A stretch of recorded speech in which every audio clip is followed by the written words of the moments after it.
आज हम लोग पढ़ेंगे कक्षा 12 की गणित। कक्षा 12 की गणित में क्या पढ़ रहे हैं? संबंध एवं फलन। संबंध एवं फलन में क्या पढ़ रहे हैं? तब प्रश्नावली 1.2। प्रश्नावली 1.2 में हम लोग 2 सवाल हल कर चुके हैं। ये है हमारा तीसरा क्वेश्चन। इसके पहले यदि आपको कुछ भी चाहिए मैथ में प्रश्नावली 1.2 के तीसरे सवाल से पहले, तो आप इसके लिए हमने प्लेलिस्ट बना रखा है, वहां पर जाके आप देख सकते हैं। आज हम लोग करेंगे कौन सा सवाल? तो तीसरे नंबर का सवाल। आइए करते हैं। सबसे पहले क्वेश्चन को पढ़ा जाता है। सिद्ध कीजिए कि फलन x द्वारा प्रदत्त महत्तम पूर्णांक फलन जहां r2 r पे परिभाषित है, न तो इकाई है और न आच्छादक है, जहां x से कम या उसके बराबर महत्तम पूर्णांक से निरूपित करता है। देखिए अब इसे हल कैसे किया जाता है। सबसे पहले तो क्या किया दिया है, इसे लिखा जाता है। सबसे पहले क्या दिया है? फलन हमारा क्या है? x ये है। उसके बाद से ये x जो है क्या है?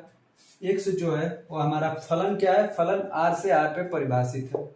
फलन हमारा r से r पर परिभाषित है। r मतलब रियल नंबर मतलब वास्तविक संख्या है। इसमें जो पहला होता है वो हमारा प्रांत होता है। तो प्रांत हमारा क्या हो गया? प्रांत r मतलब वास्तविक संख्या, मतलब माइनस इनफाइनाइट से लेकर के इनफाइनाइट तक। उसके बाद जो दूसरा है सहप्रांत। सहप्रांत हमारा क्या है? तो सहप्रांत भी हमारा माइनस इनफाइनाइट से लेकर प्लस इनफाइनाइट तक है। ये हमारे प्रांत और सहप्रांत हो गए। इसके बाद से हम इकाई के लिए क्या करते हैं? तो x1 x2 दो मान मानते हैं। x1 x2 दो मान मानते हैं। ये कहाँ से होते हैं? तो प्रांत से। तो ये कहाँ से हैं? हमारे प्रांत से। इसके बाद क्या लिखते हैं?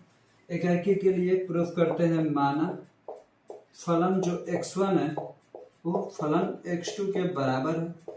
अब जो x1 x2 है, यहाँ पर x दिया हुआ है, तो यहाँ पर क्या होगा? x1 होगा। x1 बराबर में x2 हो जाएगा। अब देखिए x1 बराबर x2 केवल हो गया, तो ये तो इकाई हो जाएगा। लेकिन जब आप महत्तम पूर्णांक फलन के लिए पढ़े हुए थे, तो आपने इसका जब ग्राफ देखे होंगे, देखिए जब आप महत्तम पूर्णांक फलन को पढ़े थे तो उसमें यही पढ़े थे कि कुछ भी हम मान लेंगे या हमें पूर्णांक ही देगा। जैसे 2 दिए तो 2 पे तो 2 दे देगा, -4 भी दिए तो -4 देगा।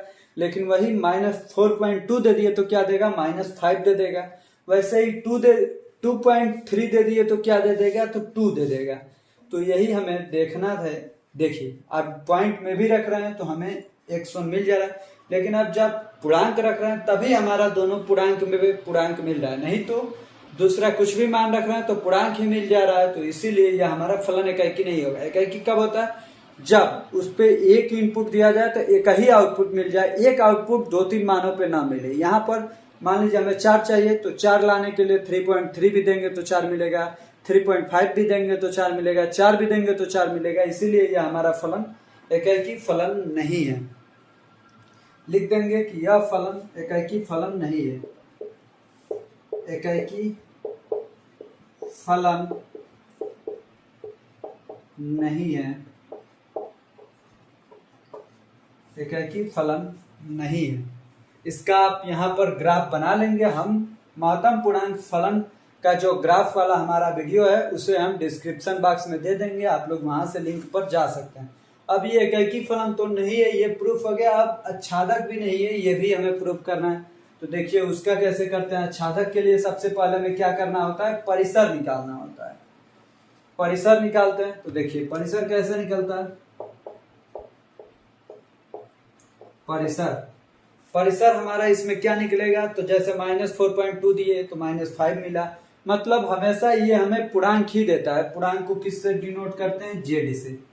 तो पूर्णांक हमेशा हमारा z मिलता है। सहप्रांत हमारा r है, तो r और z बराबर होते नहीं है, तो इसीलिए यह हमारा फलन आच्छादक फलन भी नहीं होगा। इसे लिखेंगे कैसे? देखिए सहप्रांत डज नॉट इक्वल टू परिसर। जब सहप्रांत परिसर के बराबर नहीं होता है तो क्या होता है? यह फलन आच्छादक फलन नहीं है। यह फलन आच्छादक नहीं है। यह फलन हमारा क्या हो गया कि यह फलन आच्छादक फलन नहीं है। अब हम कर लेते हैं 4th नंबर सवाल।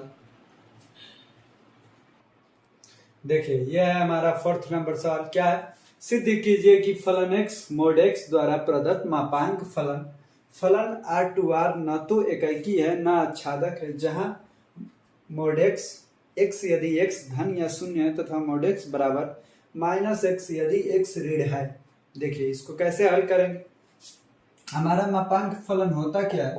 तो आप लोगों ने देखा होगा कि मापांक फलन होता है जो इसमें कुछ भी हम मान दे, माइनस भी दे तो ये प्लस ही देता है, प्लस भी दे तो प्लस ही देता है, मतलब ये हमेशा धन पूर्णांक ही हमें देता है।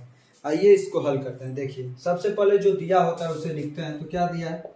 फलन x मोड x दिया है। उसके बाद से हमारा प्रांत क्या दिया है? प्रांत r दिया है। सहप्रांत क्या दिया है? तो सहप्रांत भी हमारा r ही है। प्रांत r क्या होगा? -इनफाइनाइट टू इनफाइनाइट हो जाएगा। सहप्रांत भी -इनफाइनाइट टू इनफाइनाइट हो जाएगा। यह हमारा फलन जो है, यह हमारा फलन R2R पर परिभाषित है। इतना हमें दिया हुआ है। अब एकाकी के लिए क्या करते हैं? एकाकी के लिए हम लोग क्या करते हैं? तो देखिए x1 x2 दो पूर्णांक लेते, दो मान लेते हैं। कहाँ से? प्रांत से लेते हैं। अब इसको हल किया जाता है तो फलन x1 इक्वल टू फलन x2, फलन x1 इक्वल टू फलन x2। अब ये mode x1 equal to mod x2 होगा। Mod x1 equal to mod x2। जब इसे मोड से बाहर करेंगे तो क्या होगा? x1 बराबर में प्लस माइनस x2। क्यों प्लस माइनस x2 होगा? क्योंकि प्लस दे या माइनस दे, मोड हमेशा हमें, मोड में कोई भी मान जाता है तो प्लस ही लिखा जाता है, मोड से बाहर आता है। इसीलिए यह प्लस भी होगा माइनस भी होगा। प्लस माइनस दोनों हम इसे दे सकते हैं। दोनों इनपुट देंगे तो हमें धनात्मक ही आउटपुट मिलेगा। दोनों इनपुट देंगे तो हमें धनात्मक ही आउटपुट मिलेगा। इसीलिए देखिए जैसे मोड x मोड ए को हम लोग लिखते हैं x equal to plus minus A लिखा जाता है। ये आप लोगों ने देखा होगा, x बराबर प्लस माइनस ए लिखा जाता है। जब देखिए अब यहाँ पर दो मान, x1 जो मान है प्लस पे भी, अब जैसे +4 दिए मापांक फलन में तो भी 4 मिलता है, और -4 भी दिए तो 4 ही मिलता है। तो दो मानों पर एक ही मान आता हो तो हमारा एकाकी फलन नहीं होगा, वो बहुएकी फलन हो जाएगा। तो इससे लिखेंगे कि यह एक एकाकी फलन नहीं है, यह एकाकी फलन, यह एकाकी फलन,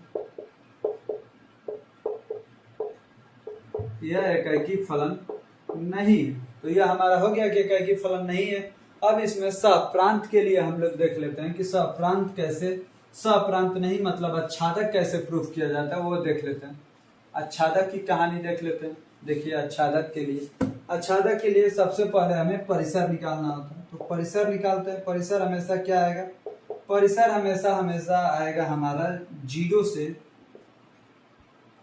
जीरो से इनफाइनाइट तक आएगा, क्योंकि कुछ भी मान देंगे यह हमेशा हमें प्लस ही देगा मान, इसीलिए 0 के से बड़ा ही आएगा, कभी भी माइनस में नहीं आएगा।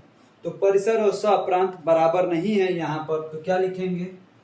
सहप्रांत डज नॉट इक्वल टू परिसर। सहप्रांत परिसर के बराबर नहीं है, परिसर के बराबर नहीं है, इसलिए यह हमारा आच्छादक फलन नहीं है, आच्छादक फलन नहीं है, आच्छादक फलन नहीं है। यह हमारा प्रूफ हो गया सर 4th नंबर सवाल। अब हम कर लेते हैं 5 नंबर सवाल। अब हम कर लेते हैं अपना 5 नंबर सवाल। देखिए क्या है? सिद्ध कीजिए कि फलन r से r पर परिभाषित है। फलन x है जो एक आ रहा है यदि x का मान 0 से बड़ा है। 0 आ रहा है कब? जब x का मान 0 के बराबर है। -1 कब आ रहा है? जब x का मान 0 से छोटा है। द्वारा प्रदत्त चिन्ह फलन न तो एकाकी और न आच्छादक है। ये फलन कौन सा है? चिन्ह फलन है। इसमें हमें क्या प्रूफ करना है? यही प्रूफ करना है कि न तो एकाकी है और न आच्छादक है। आइए इसे प्रूफ करते हैं। कैसे होता है? सबसे पहले जो दिया होता है उसे लिखते हैं। तो ये तो फलन x लिख लेंगे, ये दिया हुआ। अब इसे लिख लेते हैं। फलन r से r पर परिभाषित है, और प्रांत हमारा क्या है? प्रांत r क्या है? r है कहाँ से? -इनफाइनाइट से इनफाइनाइट तक, -इनफाइनाइट से इनफाइनाइट तक। सहप्रांत क्या है? वह भी यही है। सहप्रांत r क्या है? माइनस इनफाइनाइट से इनफाइनाइट है। अब यहाँ पर क्या करते हैं, तो x1 कामा x2 दो फलन लेते हैं, दो मान लेते हैं। कहाँ से, सह प्रांत से लेते हैं, प्रांत से लिया जाता है x1 x2। अब एकाकी के लिए क्या करना होता है, तो फलन x1 बराबर फलन x2 मानते हैं हम। अब फलन x1 का मान क्या दिया हुआ है, फलन x1 को x1 लिख लेते हैं, x1 और x2 लिख लेते हैं, x1 x2 लिख लेते हैं। इससे पहले x1 x2 लिखने से पहले क्या करेंगे, देखिए यदि हमारा x1 कामा x2 जो है, x1 कामा जो x2 है यह 0 से बड़ा हो, 0 से बड़ा होगा तो क्या होगा, x1 और x2 कभी भी बराबर नहीं होंगे। क्यों, क्योंकि जब एक भी देंगे तो एक आएगा, जब 5 भी देंगे तो एक ही आएगा। तो ऐसा नहीं होगा कि x1 x2 बराबर हो जाए। जब x1 x2 बराबर होने का मतलब क्या है कि 2 दिए तो 2 ही हुआ, 3 दिए तो 3 ही हुआ। तो यहाँ पर तो ऐसा हो नहीं रहा है, तो इसीलिए यह हमारा एकाकी फलन नहीं है। यहाँ पे लिखेंगे एकाकी फलन नहीं है, एकाकी फलन नहीं है। अब हम कर लेंगे आच्छादक के लिए प्रूफ करेंगे कि आच्छादक कब आच्छादक नहीं होता है, क्योंकि हमें प्रूफ करना है कि यह आच्छादक फलन भी नहीं है। तो आच्छादक के लिए क्या करना होता है, सबसे पहले हमें परिसर निकालना होता है। तो इसका परिसर क्या होगा, इसमें परिसर में केवल 3 ही मान होंगे। हमारा जो परिसर होगा, परिसर में केवल 3 ही मान होगा, 1 0 माइनस 1 0 माइनस 1। तो ये परिसर और सहप्रांत दोनों बराबर नहीं है। लिख देंगे परिसर सहप्रांत के बराबर नहीं है, परिसर सहप्रांत के बराबर नहीं है, इसीलिए यह हमारा आच्छादक फलन नहीं है।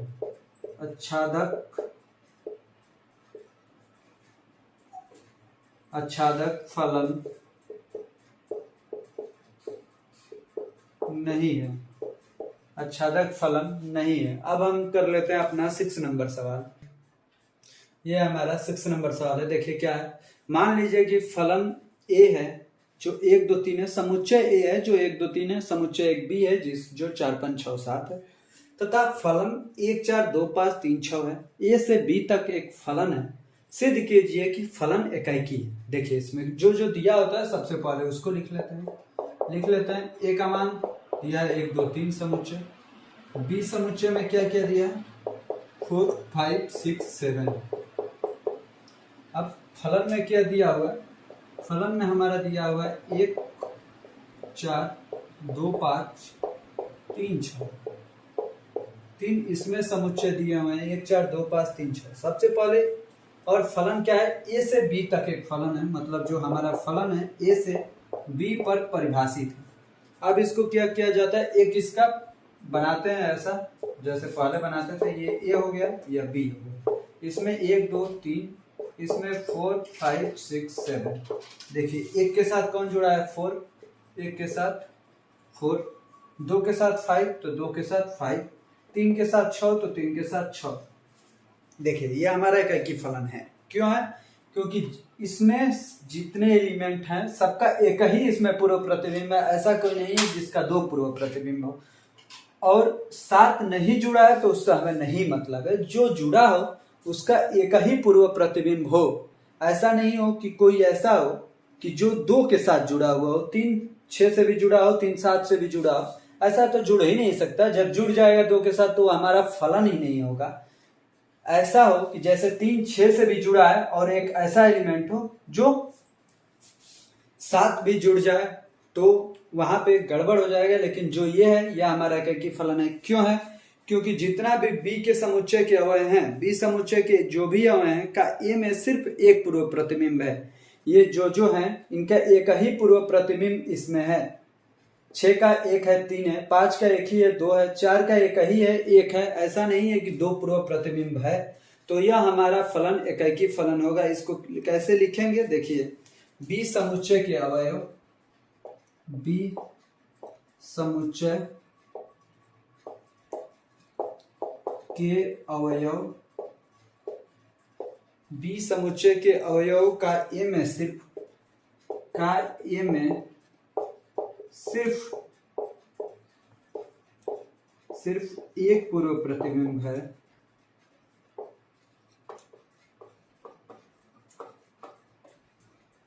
सिर्फ एक पूर्व प्रतिबिंब है, इसलिए फलन f, इसलिए फलन एकाकी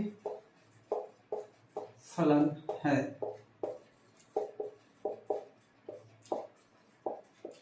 एकाकी फलन है। प्रतिबिंब और पूर्व प्रतिबिंब क्या होता है, तो इसमें जितने भी एलिमेंट होते हैं वो प्रतिबिंब कहलाते हैं।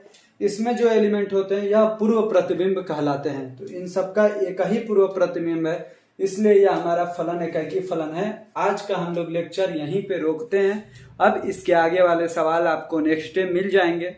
बाकी धन्यवाद आपको अंत तक बने रहने के लिए। आप यदि बिना स्किप किए हुए वीडियो को देखेंगे और इससे पहले आप लोग जो हमने बेसिक इसका पढ़ाया था 1.2 से पहले, जिसमें मापांक फलन, चिन्ह फलन, जो भी फलन है, जितने भी फलन के प्रकार हैं, सब फलन हमने पढ़ाए हुए थे वहां पर। यदि आप उसको देख लेंगे उसके बाद इसको देखेंगे तभी आपको समझ में आएगा, अन्यथा आपको समझ में नहीं आएगा। इसलिए आप उसको देख लीजिए। हमारा प्लेलिस्ट बना हुआ है संबंध एवं फलन का, उसको देखिए। उसके बाद सीए वाला देखिए, आपको पूरे तरह से अच्छे से समझ में आएगा। बाकी धन्यवाद आपको अंत तक बने रहने के लिए।